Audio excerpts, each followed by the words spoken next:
എല്ലാവർക്കും എൻ്റെ നമസ്കാരം.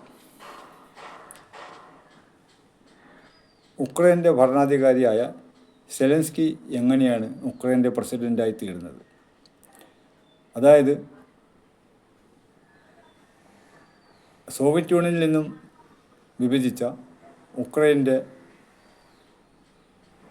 എന്ന പരമാധികാര രാജ്യം, അവിടുത്തെ പ്രസിഡൻ്റായിരുന്നു വിക്ടർ യാനുകോവിച്ച്. വിക്ടർ യാനുകോവിച്ചും വ്ളാഡിമിർ പുടിനും തമ്മിൽ ഉറ്റ സുഹൃത്തുക്കളായിരുന്നു.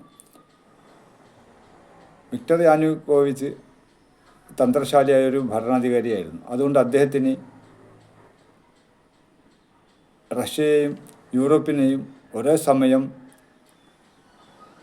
സമരസപ്പെട്ട് തൻ്റെ രാഷ്ട്രത്തിൻ്റെ ക്ഷേമവുമായി മുന്നോട്ട് കൊണ്ടുപോകാൻ കഴിഞ്ഞിരുന്നു. എന്നാൽ റഷ്യയുമായിട്ടുള്ള ഈ സൗഹൃദം അമേരിക്കയെയും യൂറോപ്പിനെയും ചൊടിപ്പിച്ചു. അങ്ങനെ വിക്ടർ യാനുകോവിച്ചിന് അടുത്ത ഇലക്ഷൻ വരുമ്പോൾ എങ്ങനെയെങ്കിലും തറപറ്റിക്കണം, അത് ഉദ്ദേശിച്ചിട്ട് ഒരാളെ കണ്ടുപിടിക്കാൻ വേണ്ടി ഇരിക്കുകയായിരുന്നു.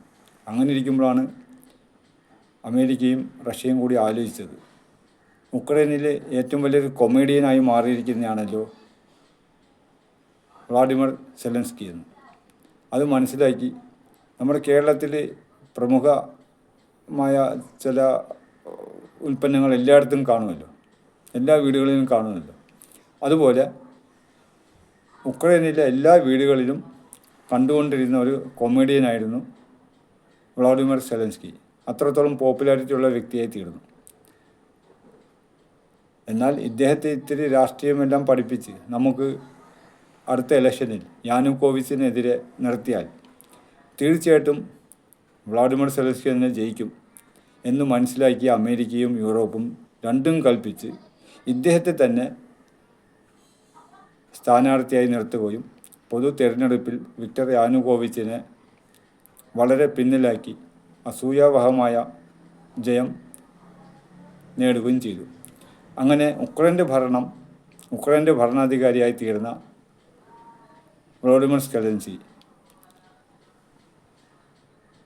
സെലൻസ്കി ഉക്രൈൻ്റെ ഭരണാധികാരിയായി എന്ന് പറഞ്ഞാൽ അതിനർത്ഥം ഇനി മുതൽ ഉക്രൈൻ്റെ ഭരണയന്ത്രം തിരിക്കുന്നത് അമേരിക്കയും യൂറോപ്പും കൂടി ചേർന്നായിരിക്കും. അതായിരുന്നു പിന്നെ ഉക്രൈൻ യുദ്ധത്തിന് വേണ്ടി കാരണമായി തീർന്നത്.